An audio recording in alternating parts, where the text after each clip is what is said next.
Whale sharks are thought to have existed for more than 60 million years, a true evolutionary marvel. But people are now testing their resilience. Dumating dito sa amin yung isda na yon, ginawa na namin ng pamira. Mas masaya ngayon dahil may tira naman, kalahating araw lang.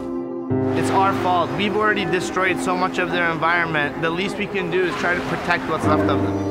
So bakit natin papakainin yung whale shark na makakuha tayo ng income? Nandyan lang sila. Huwag natin ilagay sa isang box nang sa gano'n na parang pinapakita natin na sa hawla sila. The balance between conservation and exploitation is on the brink.